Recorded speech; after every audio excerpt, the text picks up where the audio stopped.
Assalamualaikum warahmatullahi wabarakatuh. Saya sedang bersama dengan senior saya, kakak kelas saya di Mesir, Al-Mukarram, Ustadz Dr. Damanhur Abbas. Nikmati kajian-kajian tausiah beliau yang bergizi, berkualitas di channel Ustadz Damanhur Abbas. Jangan lupa tonton, subscribe, like, share, and comment. Assalamualaikum warahmatullahi wabarakatuh.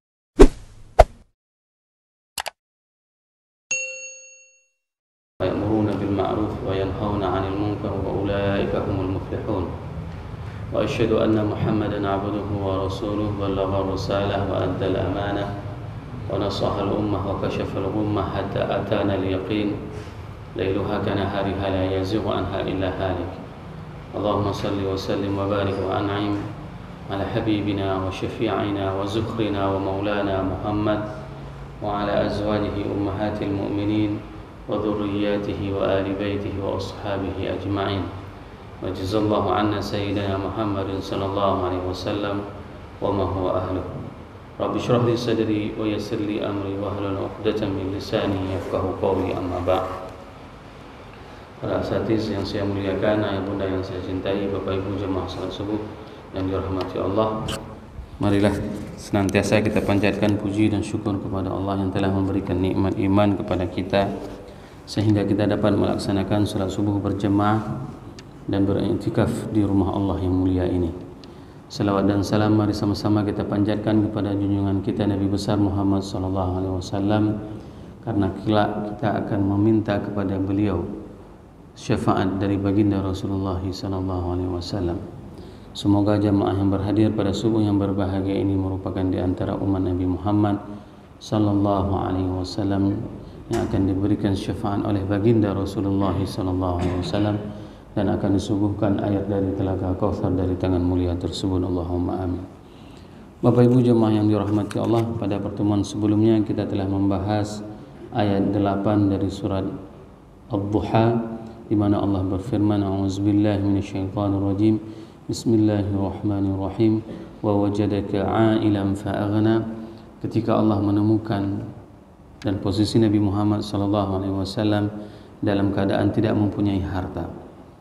Ini adalah kondisi Nabi Muhammad SAW di mana kita sudah menceritakan kehidupan beliau sangatlah terbatas.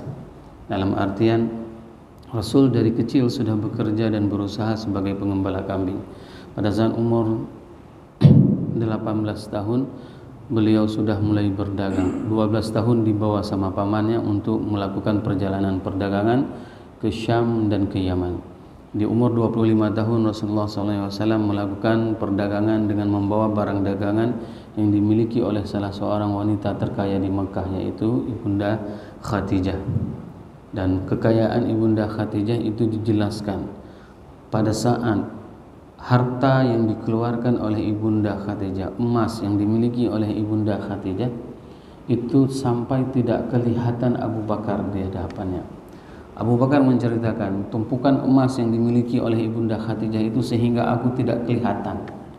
Begitulah banyaknya harta yang dimiliki oleh Ibunda Khadijah, digunakan semuanya untuk berdakwah membela agama Allah ini.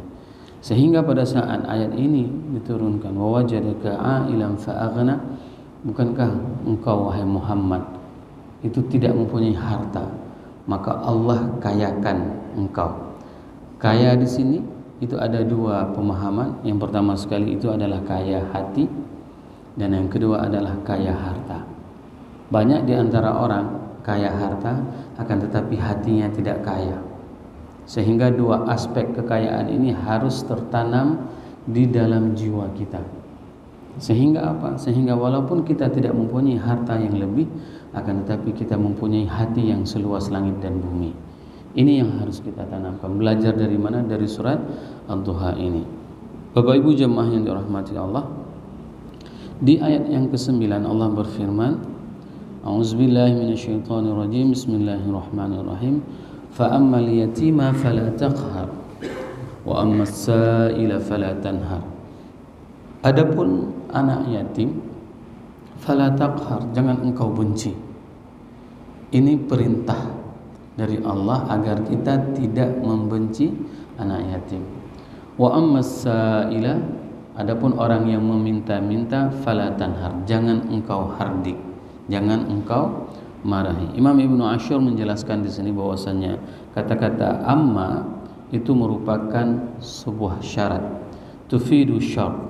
Idza kunta ta'lam dzalika wa aqrarta bihi, jika engkau mengetahui makna ma tersebut itu adalah diungkapkan oleh Imam Ibnu Ashur, jika kalian mengetahui dan engkau telah mengikrarkan dengannya, fa'alaika bisyukri rabbik, maka hendaklah engkau itu mensyukuri terhadap nikmat Allah. Hari ini pada saat kita sudah mengetahui posisi kita, posisi apa? Bahwasanya kita melihat sendiri dengan mata kepala kita tentang kondisi anak yatim. Maka apa yang harus kita lakukan? Yaitu bersyukur terhadap nikmat Allah. Bersyukur terhadap nikmat Allah ini adalah dengan menyayangi anak yatim tersebut, dengan menyantuni anak yatim tersebut. Nah, cara yang paling gampang untuk menyayangi anak yatim itu adalah dengan menyayangi anak yatim saudara terdekat kita. Kalau seandainya kita mempunyai adik, abang, kakak yang sudah meninggal dunia, maka peliharalah anak mereka. Jadi ada sebagian orang itu salah dalam memahami makna anak yatim. Dipeliharanya anak yatim yang jauh, dicarinya janda yang jauh, lalu dikawinin, dipelihara. Padahal masih ada saudaranya yang yatim yang tidak diayominya. Betul, sebagaimana hadis Rasulullah SAW, kesempurnaan sebaik-baik perlakuan adalah perlakuan terhadap seorang janda. Bahkan pahalanya itu sama seperti berjihad pada saat membantu seorang janda. Ya, maka dikawinilah. Ini alasan bapak-bapak untuk nikah lain supaya dapat pahala jihad. Padahal masih banyak pahala-pahala lain yang bisa dia raih. Misalnya dengan memelihara anak yatim, anak abangnya, anak adiknya, anak saudara dekatnya. Nah, Bapak Ibu jemaah yang dirahmati Allah, fa'alaika bisyukri rabbik, maka hendaklah engkau itu dengan mensyukuri Tuhanmu, yaitu dengan menyantuni anak yatim. Dan santunan terhadap anak yatim ini bukanlah seperti yang hari ini kita praktekkan. Mohon maaf, hari ini kita mengundang anak yatim ke instansi kita, lalu kita gosok kepalanya, ya. Misalnya tungku imam gosok dari depan, bapak kepala instansi gosok dari belakang, sehingga rambut anak yatim keriting, asik digosok-gosok saja. Bukan seperti itu. Memelihara anak yatim, menyantuni anak yatim seperti yang kita sampaikan tadi, pelihara dia di rumah kita. Tapi yang lebih afdal kita memeliharanya itu adalah anak yatim saudara terdekat kita. Maka ada sebuah rasa yang dimiliki oleh orang-orang terdahulu. Pada saat abangnya meninggal dunia, adiknya meninggal dunia, kakaknya meninggal dunia, maka dia ambil anaknya, ditinggalkan satu rumah dengan dia. Ini adalah sistem adopsi anak yatim yang paling betul. Sehingga apa? Sehingga tidak akan terjadi fitnah. Nah, sehingga istri kita pun apabila misalnya kita ambil anak abang kita, dia bisa menampakkan auratnya karena dia sebagai mahramnya. Ini hal yang harus kita pelajari. Bukan dengan mengadopsi anak yatim lain kita taruh di rumah dan itu semuanya akan membuat kemaksiatan terjadi di dalam rumah tangga kita. Bapak Ibu jamaah yang dirahmati Allah, sebagaimana firman Allah, fa ammal yatima fala taqhar, adapun anak yatim janganlah engkau membencinya. Wa yadhhar annahum ma iltazamul fasl baina amma wa jawabiha bi taqdimi syai' min alaiqil jawab illa iradatul ihtimam bil muqaddam. Pada saat Allah menyebutkan kata-kata amma, inilah indahnya bahasa Arab. Pada saat kita mempelajari tafsir, kalau seandainya nanti Bapak Ibu menemukan ada sesuatu kata-kata amma dan setelah kata amma tersebut ada kata lain, ya, ada kata lain setelah kata amma, maka diikuti dengan kata-kata fa, maka itu menunjukkan sesuatu itu penting. Ini kaidah di dalam bahasa Arab. Ketemu amma, setelah itu ada mufradat, ada kosakata lain dan disambung dengan jawab syarat yang tadi katakan fa, maka itu adalah sesuatu al-ihtimamu bil muqaddam, maka itu sangat diutamakan. Lianna mauqi' amma la yakhlu anil ihtimami bil kalam ihtimaman yatarakkazu fi ba'dil ajza'il kalam. Ya, bahwasanya kata-kata amma tersebut itu menunjukkan sesuatu yang memang harus menjadi perhatian kita. Apa yang menjadi perhatian kita? Anak yatim. Nah, anak yatim itu merupakan fokus kita. Kenapa? Di dalam hadis Rasulullah SAW mengatakan, ana wa kafilul yatim kahatain. Aku bersama orang yang memelihara anak yatim seperti ini di dalam surga. Maka pada saat kita memelihara anak yatim, ingat bahwasanya ini adalah perintah Rasulullah SAW. Agar apa? Agar saya bisa menjadi pendamping Rasulullah SAW. Siapa yang pernah meminta menjadi pendamping Rasul? Nusaibah. Nusaibah pada saat dipuji oleh Rasulullah SAW dalam perang Uhud, beliau itu mengatakan bahwasanya Nusaibah, keluargamu jauh lebih baik daripada keluarga fulan. Kenapa? Karena Nusaibah itu terluka, lebih dari 10 luka terkena pedang melawan kesatria. Seorang perempuan berperang melawan satria, badannya luka lebih 10 luka. Coba bayangkan, suaminya meninggal dunia dalam perang Uhud, anaknya meninggal dunia, syahid keduanya.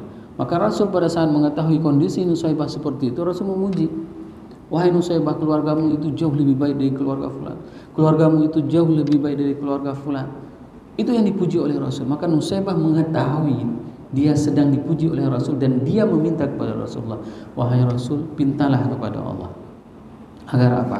Agar aku menjadi pendampingmu di hari akhirat, di dalam surga. Hari ini di dunia dia bisa membersamai Rasulullah. Berbeda dengan kita, hari ini kita tidak pernah membersamai Rasul, tidak pernah hidup semasa dengan Rasul.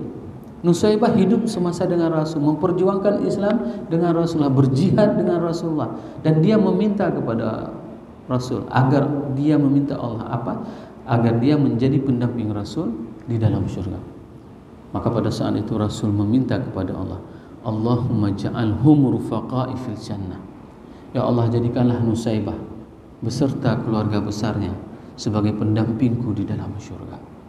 Maka ingat Bapak Ibu jemaah yang dirahmati Allah, pada saat kita mempunyai anak yatim, anak saudara kita terdekat, inginkan diri kita akan menjadi pendamping Rasul nanti di dalam surga. Karena kita di dunia ini tidak pernah hidup semasa dengan Rasulullah SAW. Bapak Ibu jemaah yang dirahmati Allah, berikutnya Imam Ibnu Ashur menjelaskan bahwasanya wa yajri ala tafsir Sufyan ibn Uyainah as-sa'il bis-sa'il 'anid din wal huda fa qawlihi fa ammal yatima fala taqhar muqabil li qawlihi alam yajidka yatiman fa'awa. Sufyan ibn Uyainah menjelaskan dalam tafsir ini bahwasanya fa ammal yatima fala taqhar, adapun anak yatim jangan engkau benci, itu merupakan muqabil. Muqabil itu adalah lawan dari alam yajidka yatiman fa'awa. Alam yajidka yatiman fa'awa. Bahwasanya Nabi Muhammad itu adalah anak yatim, dan dia itu selalu dipelihara. Siapa yang memelihara? Allah yang pelihara. Maka jangan pernah takut bapak-bapak kalau seandainya bapak-bapak meninggal. Ya. Kalau bapak meninggal tidak perlu asuransi. Asuransinya itu adalah dari Allah. Syaratnya apa? Orang tuanya, ayahnya harus menjadi orang yang saleh. Siapa yang pelihara? Yang pelihara Allah. Ya, yang pelihara anak kita adalah Allah. Banyak sekali kasus dan kejadian. Ayahnya meninggal dunia pada saat usia muda. Anaknya banyak. Semua anaknya itu sukses. Dengan apa? Dengan usaha jerih payah ibunya. Bahkan ada salah satu anak yatim, ibunya itu memelihara ayam dan menjual telur ayam. Dia ceritakan, disekolahkan ke ITB, sampai tangan ibunya itu membusuk karena apa? Selalu mengadu makanan ayam. Dipelihara anaknya itu sukses. Begitu juga dengan kisah-kisah bahwasanya semua itu akan dipelihara oleh Allah dengan syarat satu, orang tua harus menjadi saleh. Maka jangan pernah khawatir. Sebagaimana di dalam ayat ini Sufyan ibn Uyainah menjelaskan bahwasanya fa ammal yatima fala taqhar, janganlah engkau membenci anak yatim, dan ini adalah berbanding terbalik dengan apa yang disampaikan lawan dari alam yajidka yatiman fa'awa, maka Allah lah yang akan memelihara anak yatim tersebut. Kisah Rasulullah SAW dipelihara oleh dua Fatimah. Ini kisah yang paling menyedihkan. Pada saat Rasul lahir anak perempuan, maka beliau memberi nama Fatimah. Kenapa? Karena istri kakeknya Abu Talib itu adalah Fatimah, dan istri pamannya ya Abdul Muttalib itu juga Fatimah. Dan kedua wanita ini mempunyai hati yang paling lembut, memelihara Nabi Muhammad SAW tanpa ada rasa benci sedikit pun, tanpa ada rasa jijik sedikit pun.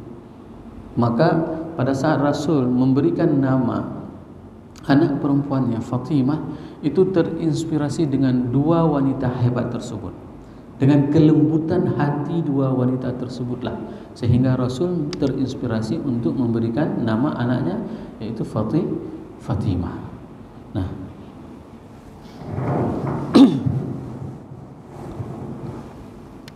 sehingga dua wanita itu adalah wanita yang paling sangat disayangi oleh Rasulullah Sallallahu Alaihi Wasallam. Bapak Ibu jemaah yang dirahmati Allah, kenapa kita diperintahkan untuk tidak membenci anak yatim? Imam Ibnu Ashur menjelaskan bahwasanya li'anna ahlul jahiliyah, dikarenakan orang-orang jahiliyah ya, kanu yaqharunal aitam, mereka itu sangat membenci anak yatim. Kalau hari ini ada orang yang membenci anak yatim, berarti mereka masih hidup pada masa zaman jahiliyah. Itu yang harus kita pahami. Li'annal qahra qasrus sadr min jazail qillah min mutalabatil hajah. Karena kebencian tersebut, apa yang membuat seseorang itu membenci anak yatim? Dikarenakan min mutalabati hajatihi, dikarenakan banyaknya permintaan dari anak yatim tersebut, sedangkan mereka harus mengeluarkan pendapatannya untuk menafkahi anak yatim. Sehingga orang-orang jahiliyah pada saat ada anak yatim itu sangat dibenci. Kenapa? Menguras semua pendapatan mereka, sehingga mereka tidak mau berbagi. Sebagaimana firman Allah, fala taqul lahuma uffin ya, dan janganlah engkau mengatakan kepadanya uffin, wa imma tu'ridanna anhum ibtigha'a rahmatin min rabbik tarjuha faqul lahum qawlan maysura ya.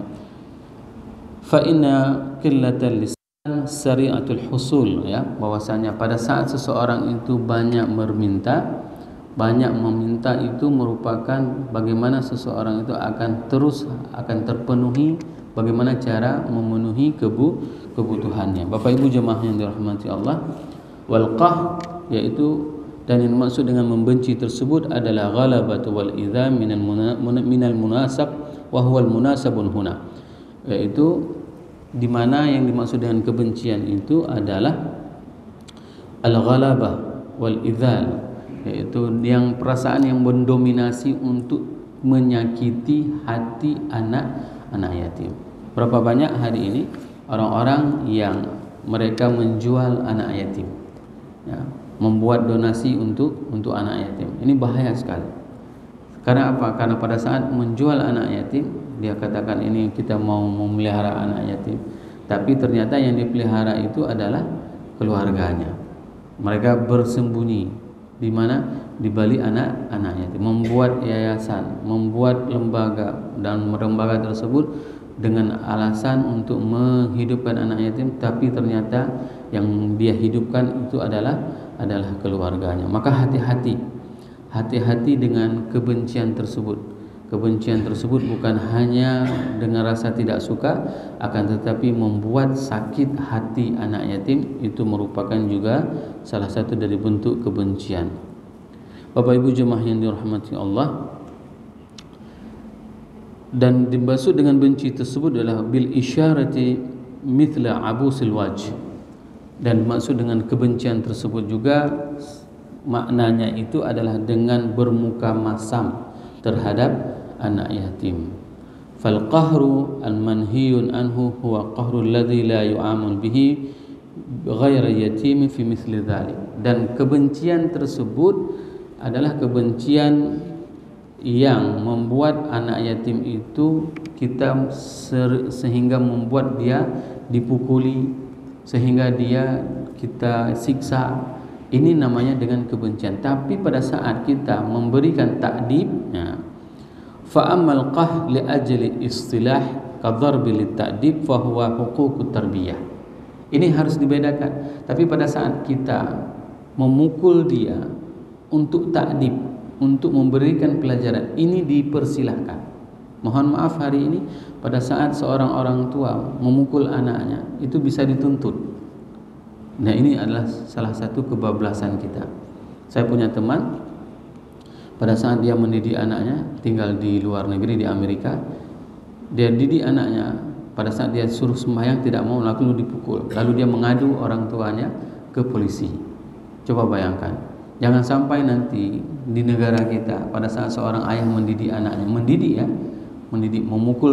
itu beda dengan pukul sor. Kalau pukul sor itu tendang-tendang anaknya, dijambak-jambak, itu pukulnya pukul nafsu. Tapi kalau pukul ta'dib, begitu dibangunin anaknya, anak yatim itu misalnya, lalu dia tidak mau bangun, dipukul pantatnya dulu, misalnya dipukul betisnya, bukan dipukul ditamparnya, bukan dipukul di wajahnya. Ini kalau seandainya dia untuk memberikan pelajaran, itu dibenarkan kita memukul anak yatim. Untuk memberikan pelajaran, itu dibenarkan memukul anak yatim, bukan pukulan karena kebencian. Bapak Ibu jemaah yang dirahmati Allah, mungkin satu ayat saja kita akan bahas pada hari subuh yang berbahagia ini. Insya Allah kita akan bahas ayat yang ke-10, yaitu wa amasa ila falatanhar, pada pertemuan yang akan datang. Semoga apa yang saya sampaikan ini bermanfaat kepada diri saya dan kepada jemaah semuanya, sehingga kita bisa mencintai anak yatim, bukan hanya mamanya saja. Dan ini adalah merupakan pelajaran penting bagi kita semuanya untuk bisa meningkatkan keimanan dan kecintaan kita kepada Allah Subhanahu wa taala dan kecintaan kita kepada Rasulullah sallallahu alaihi wasallam. Subhanakallahumma bihamdik asyhadu an la ilaha illa anta astaghfiruka wa atubu ilaik. Assalamualaikum warahmatullahi wabarakatuh.